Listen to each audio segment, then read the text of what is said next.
Welcome back to another video. Today we'll be taking a look at this SE30 board, which I had fixed a number of years ago before I started recording things for YouTube, but has since broken. So actually, if you watch the intro coming up here in a second, with the SE30 that has the big Massive Wires logo on it when it boots, that's this board from better times. Let's see if we can get this board fixed and get it back in service.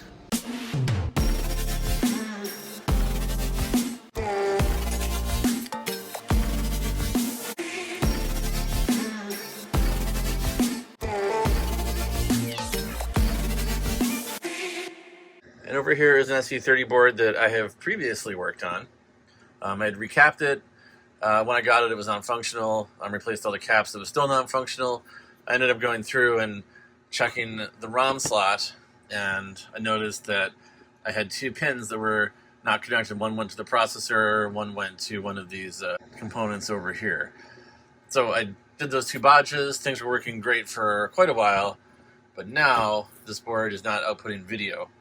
So what I'd like to do is try to troubleshoot this, and to do that I'm going to take some readings from this known working board using my oscilloscope and see if we can't figure out which chip or which path is not functioning correctly. Alright, so let's get the machine shut off, and then we'll just switch where we're plugged in to make sure that this board is still non-functional. I fully expect that it will be. Alright, so with the second board plugged in, we go back to the SE30, power it on, and again we've got no speaker hooked up, so there'd be no chime, but oddly enough we are actually now seeing some video on here. So this was different than when I first noticed problems with this board, but we do have some lines, so that's it's not good. So we know that the screen's fine, we know that the power supply and the analog board are fine, we know that my home crafted cable is fine because this board proved everything out. So there's something going on here. What's interesting is that the lines, I think, would indicate that it might be like one of the bits is not being sent correctly. I don't know if it's 8 pixels between these lines or something like that. I don't exactly know the inner workings of the SE30 video. I do know that this machine used to not have video at all. Something has changed, and something is better than it used to be, and I don't know why that would be. So it's very interesting. But let's take some readings using the oscilloscope and see if we can't figure out what the potential problem might be. I think we've got some ideas on which ICs control video output. Alright, so I've been letting it sit here for a little bit, and the question mark isn't flashing, but I wanted to get it warm and see if it would change the behavior. So I'm guessing now if I turn it off and turn it back on, we're not going to see anything on the screen. Oh, we do see something on the screen. Okay, well, it's flashing again. Alright, so I let it sit overnight, thinking about why it might have started working, and I came back to look at it again here, and now it is just doing what it was doing originally, where it's just not outputting any video whatsoever. And yeah, I didn't do anything other than, let it sit here, so something is definitely up with this one. But let's see if we can use the oscilloscope to figure out what exactly it's doing. So my guess is it's something in the video circuitry that's bad. It could either be the video RAM, or it could be the video multiplexers, the muxes. So let's get the oscilloscope out and test some of these chips out. Alright, so I'll try to keep everything in frame here so we can talk about what I'm looking at. I've got my oscilloscope hooked up. I'll try to take a look at these pins here. So I think the first thing to look at is the video ROM, though I don't suspect that to be the issue, but we'll start at the beginning. So the video ROM is here. We have 13 address lines and looks like about 8 data lines on there. 10, 11, 12, 13, 15, 16, 17, and 18 are the data lines. So there's going to be UK6 on the board. So the video ROM is this chip right here, and it's removable. And I've actually, I think, in troubleshooting this board in the past, not on camera, not part of this video, I did actually swap out the video ROM with a different one and didn't see any difference in behavior. But we'll take a look at this one here. So we want to look at the data lines. Alright, so we want to look at pins 11, 12, 13, 15, 16, 17, 18, and 19. Alright, so there's definitely something happening on pin 11. Pin 12. Same kind of thing. And 13, same kind of thing. 14, same kind of thing. Though pin 14 is not listed as a data line on this chip. I think pin 14 is unused. I will check pin 15 here. So a lot more activity on 15. Excuse my hand. Okay, that looks better. That's up pin 16 here. We'll check out 18 and 19. 12, 13, 14, 15, 16, 17. It's just high. 18 is data. 19 is just high. Taking a look at the schematics here, we're going to start at the end and work our way back. So up here we have video out and VSync. So VSync is coming off of pin 14 from the UG6 PAL, and video out is coming off of pin 13 from the same PAL. So let's set up the oscilloscope and see if either of those pins are doing anything. Okay, and so oddly enough, just letting it sit here, the screen went blank. And so I turned it off and turned it back on to see what was happening, and now we're back to this again. So that's a little bit confusing. So we are definitely getting video out now, but we weren't before. All right, so before I had the camera set up, I was doing a little bit of testing. And I was testing pin 13 for video out and 14 for video sync on UG6, that PAL there. So this chip here is UG6. So it's got 20 pins. Pin 1 starts here. And then 11, 12, 13 should be this pin here. And you can see on the oscilloscope back here, we are seeing a signal.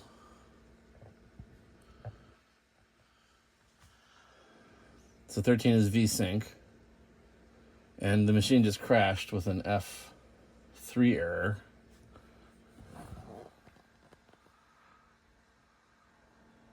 Video is still not looking right, but I don't believe I've shorted anything out. I don't believe I shorted anything out. It was pretty consistent there. But let's check pin 14 while it's crashed. It's pin 14.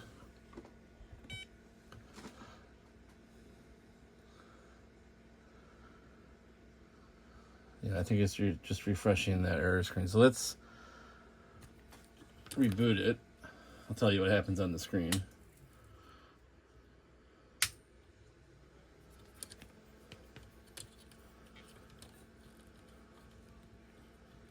We have a gray screen, but we have no cursor. Let's check pin 14 out now.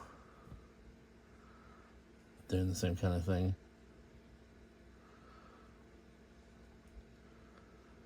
So my initial thought isn't that this particular gal is bad. My thought is that something further behind it, something sending data to this gal, is having issues. But now that it's crashing, I think there might be something else wrong with it too. I think the 0000000F00000003 error is typically a RAM error. So it's possible this RAM is having issues, or it's possible that one of the traces on RAM is having issues. All right, so now we're back to having a cursor, having a flashing question mark. Let's check pin 14 now. So it's doing the exact same thing still. So it's 60 hertz. Pin 14 is VSync, so that's exactly, I think, what we want to see, because it does run at 60 hertz here in NTSC land. So pin 13 was video out. Yeah, and I suspect we're going to see a lot of stuff on there, so that's good. Just auto, see if we can...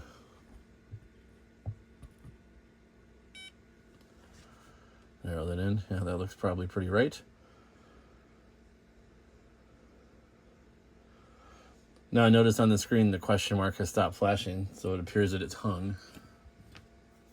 So I don't know if the video system is causing the machine to also crash, or if the crash and hang is related to something else.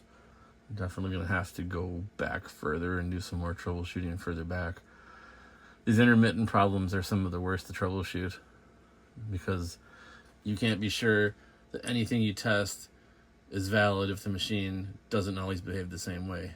So I just tested out this gal, I tested out VSync and video out, and they both look right. But if it gets into a different state, are those bad? Are those causing other things to happen? Is there something weird causing those things to not work? So I'm going to plug a mouse in just so I can move the mouse. Oh, now it crashed again right away. So I'm going to go ahead and pull this RAM out. RAM typically is suspect with that particular error. So I'll take these 4 sticks out. I don't remember what these are. 1, 2, 3, 4, 5, 6, 7, 8.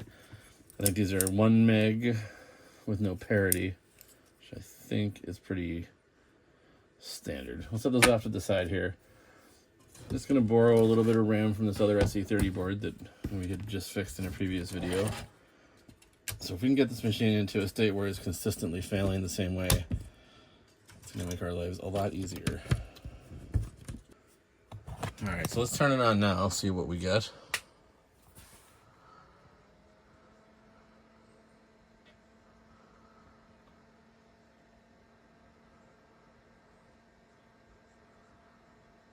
Got the cursor, the gray, but we have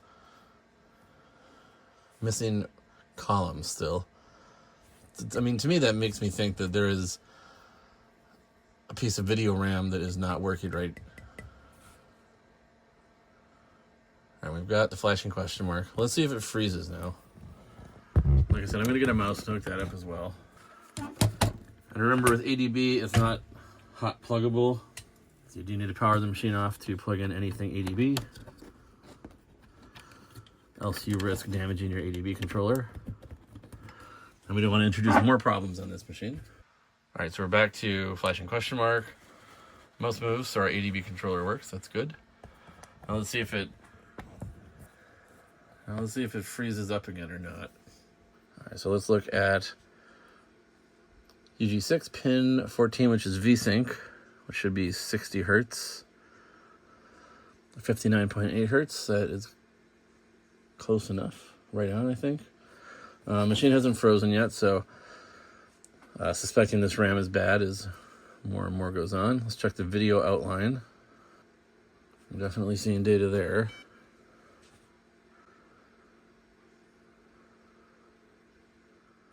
Alright, so I left my machine sitting here for a little bit and it hasn't frozen, so I do suspect very highly that one or more of these RAM chips is bad. Since they use the same slots, that kind of rules out the slots and the connections to these slots as being the problem. So one of these chips, or one or more of these chips, obviously, as it could be, seems to be having an issue. So we'll have to troubleshoot that later. But for now, that clears up one of the problems. So next, we need to figure out where this line is coming from. So looking at the problem here, it looks like it's every 8 pixels. 1, 2, 3, 4, 5, 6, 7, 8. There's a line. So that really indicates to me that it is a video RAM problem. Now, is the problem from the video RAM that it's not connected to the board? Is it a bad video RAM chip itself? And let's take a look at those and see what we can see. So that'll be UC6 and UC7 on this board are the video RAM chips. We've got more schematics for that as well. So on the video RAM chips, we have these RA lines, these D lines, and these VID lines.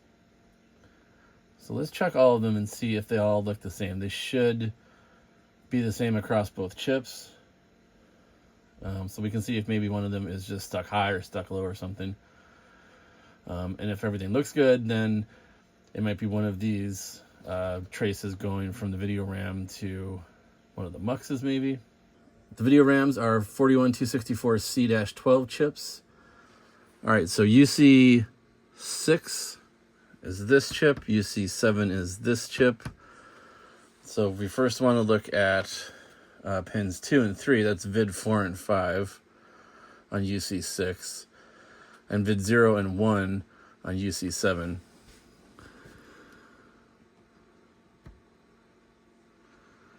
Alright, so that's doing something there.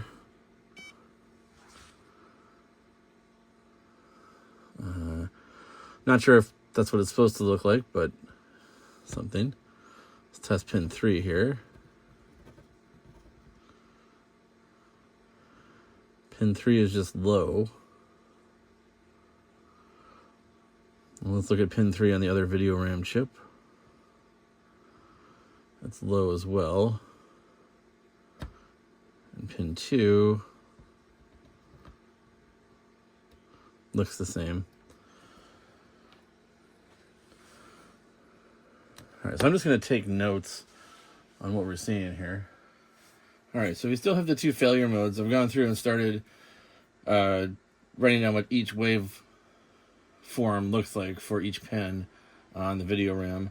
Last time I started doing this, I made it to pin 7 before the screen shut off, and then when I rebooted it, it was just doing the white screen again. So it's hard to troubleshoot both of these issues at the same time, so I'm going to keep going with looking at the video RAM output until we get to the white screen again, and then I'm going to try to troubleshoot that instead. Alright, so after all of that diagnostic work, I think the problem is likely to be the 74LS166, which is UE8. It's right by this capacitor, so I actually had replaced this chip earlier because the one that was in here originally had gone bad as well. So in part of the work of doing the bodge wires to the ROM and to the processor, I also did replace this 74LS166. According to the schematics here, we've got the 8 video signals 0 through 7. So I want to compare what the output looks like on the good board versus what's on the bad board on this LS166. Alright, so we've got the oscilloscope here. I'm just going to tell you which pins I'm touching on this LS166, but I'll let you see the oscilloscope here. So we're first going to touch pin 2, which is the vid 0 signal. You can see we've got a pretty good square kind of wave there. It's probably not actually a wave, it's just data that's going up and down. Then we'll touch pin 3, which is vid 1. Then I'll do pin 4, which is vid 2. And it looks about the same. Maybe a little less on the high side, but still have an activity. And then we'll do pin 5, which is vid 3. And it looks about the same as well. So now I'm going to switch out the board. Turn the machine off.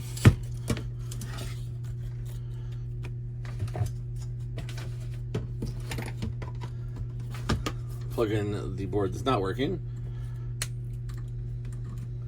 And let's take a look at those same pins. So I can confirm I see the stripes on the screen, so look first at pin 2. So pin 2 looks the same.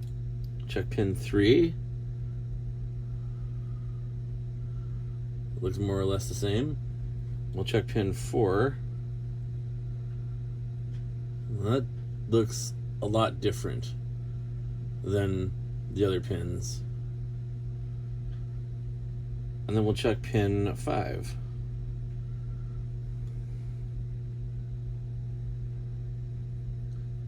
And again, that one looks different too. So I would expect all 4 of these to look very close to the same as each other, and I would expect them to look the same as with the board that's working. So data lines 2 and 3 seem to be not quite right, but there is electrical signaling on there, so I'm not sure that that's necessarily the problem. All right, so looking at the schematic again, here are the 2 video lines that are seemingly problematic. Video 2 and 3 on pins 4 and 5. So video 2 and 3 are both on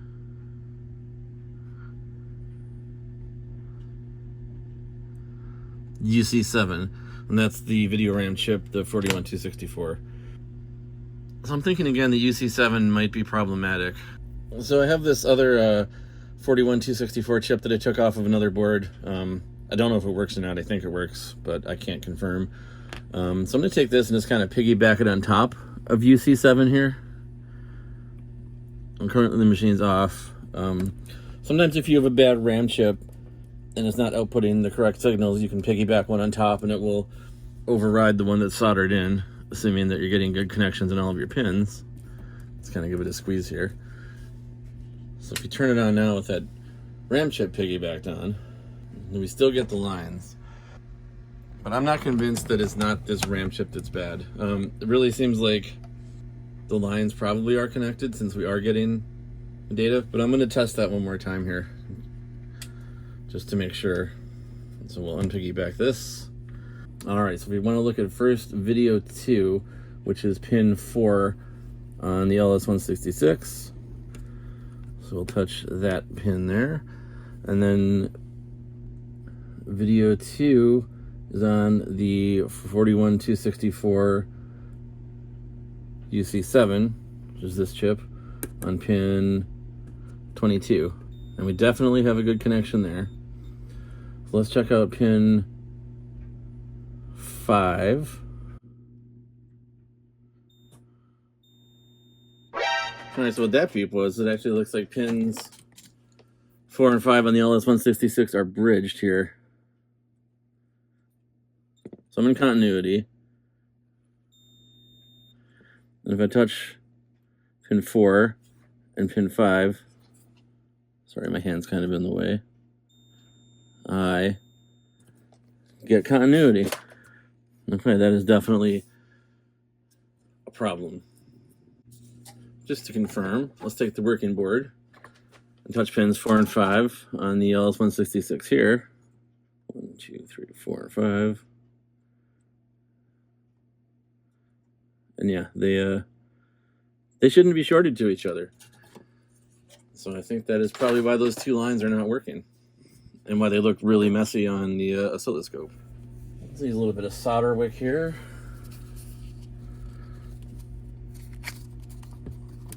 Just try to clean this up a little bit. And hopefully we'll have to left solder where things are still connected. It's entirely possible that this short is not at this location too. There could be a short somewhere else from capacitor goo or something. But I gotta believe it's, at least for now, I gotta believe it's right here. So we're no longer shorted here. All right, so we've got our LS166. We gotta do a bit of cleanup still, but everything is there. So let's go ahead and hit the switch. I'm sorry, my water heater's running, but I'm real curious. Hey, look at that. I got rid of the columns. I was going to say, sorry, my water heater's running, but I was too excited to wait for it to finish before I tried it out. And let's just see that flashing question mark.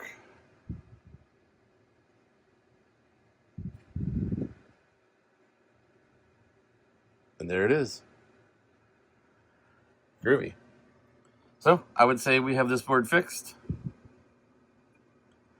I'm just going to give it a bit of a quick clean, get this extra flux and other crap off, and then we've got another working SE30 board. All right, so we got this SE30 board fixed. This actually took me like probably 3 weeks of real time to go through and, you know, actually do all the troubleshooting, and there's a whole bunch of video I didn't include in this because it's already plenty long, but what it ended up being was just luck that my multimeter slipped and found that short on the LS166 chip. Now, I think I would have found it eventually. I was trying to follow Adrian Black's kind of troubleshooting technique where you don't just go replacing components. You actually try to figure out what's broken, what's not working, and then only replace components that you know are bad. So that's why I didn't swap the RAM out right away. I did swap out the video ROM because it socketed, and that was really easy to do and didn't fix it. But yeah, a lot of time spent checking the oscilloscope, checking traces, you know, running the multimeter in continuity mode, connecting all the pins to make sure everything was good. I think I went over the entire video circuit, which of course I didn't show, and didn't find any problems, and it was just kind of mind-boggling. I ended up even posting on Facebook to one of the Vintage Mac groups asking for some advice because I just couldn't find the fault. and never even thought to check for shorts. But it makes a ton of sense. You know, if you look at the image where the floppy drive icon with the flashing question mark is up, you can see that the areas that are white are still working and don't have that weird black column in them. And I think that's because when both pins 4 and 5 were sending the high signal for white for that pixel, then they worked. But if either one of them was sending low for black, then it would just be black regardless of what it would, you know, pull that signal down too far. So it was kind of an interesting one. I got to use a lot of fun tools and a lot of fun troubleshooting, but this one took me a lot longer than I was hoping to fix it. But anyway, we got it going, so whew, that was a good one. Thanks for watching. Hope you enjoyed, and we'll see you in the next video. Hi guys! Make sure to like and subscribe and watch more of our videos later. Bye!